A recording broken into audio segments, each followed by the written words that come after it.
Alright, so this video is going to be a little different from other recent videos I've made because it's more timely and less evergreen, but it's about Doom Dark Ages. Basically, online conversations people are having about the game. Specifically, this post, Doom Dark Ages, 3 million players. And people keep pointing out that players don't equal sales. And I don't know if these people are trying to be the kid in the back of the classroom that's like, well, actually, or if they just don't like the game and they don't want it to succeed, or maybe they're just rage baiting for engagement because of Twitter's really terrible monetization system. But the one thing they have in common is they keep comparing it to Assassin's Creed Shadows. And instead of responding to all of these people on Twitter, I decided to send this video out into the void. And the one thing these people are forgetting is that Doom's not a third-party game. Microsoft owns ZeniMax. They own id. They own Doom. There's no deal to negotiate. There's no middleman to pay. They made the game. They put it on Game Pass. It's a straight shot. And please tell me if I'm wrong, but it's quite obvious that this is to onboard people to Game Pass, and showing that the Steam concurrent player count isn't equal to the players Microsoft is reporting is a good thing for Microsoft. I mean, this wouldn't be a day one Game Pass launch if their intention was not to onboard onto Game Pass. And I don't think I'm wrong for thinking this. I mean, Doom's like a 20, 25-hour game. You can beat it in a weekend. This is a perfect game to introduce you to Game Pass. I renewed my Game Pass last month so I could play Expedition 33 and Oblivion, and now I've kept it to play Doom Dark Ages. And I'll probably keep it through July to play Tony Hawk 3 and 4. And that's how they get you.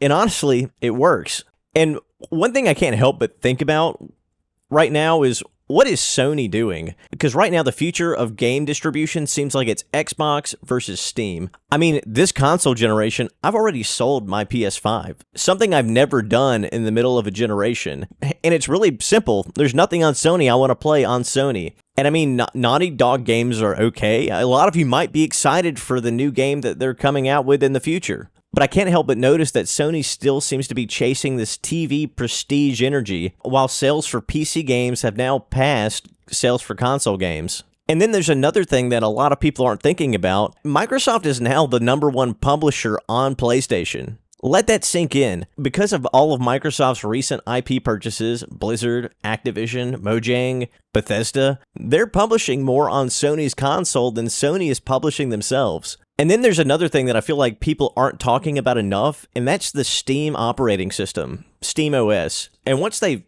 finalize that and it gets in the hands of consumers, we're going to start seeing a flood of more third-party hardware. I mean, Asus has already made their handheld. It's not hard to imagine that other companies might make consoles with Steam OS, or even more handhelds, or people even making their own. Couch gaming with modular hardware on open software, that sounds like a win to me. And to me, it's not an if this is going to happen, it's when. And I think Microsoft knows this. Not to call this now, but it wouldn't surprise me if the rumors that the next Xbox will have Windows and be able to have Steam, Game Pass, and the Epic Store on it doesn't seem far-fetched. I feel like they're trying to get ahead of this and provide customers with a one-stop shop. It would be ridiculous for them not to, because they have to realize they can't beat Steam on goodwill. Amazon tried to do that, and they admitted defeat. And that's the thing, Microsoft's play is not reputation, it's value. And now that we're seeing console prices going up, games prices pushing $80+, that value is attractive to a lot of people. Day one releases, a massive catalog, classic games, indie games.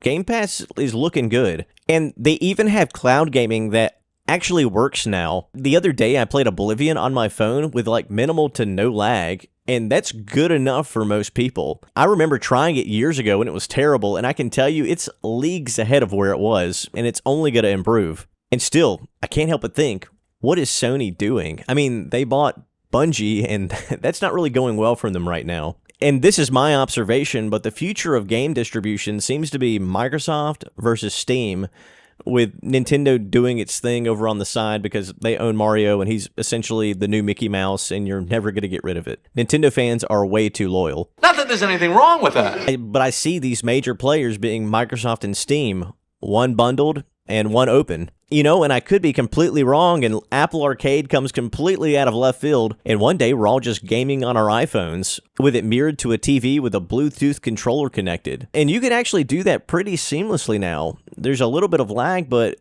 I mean, that's just going to improve over time. But anyway, these are just my observations. Well, let me know what you think, and thanks for listening.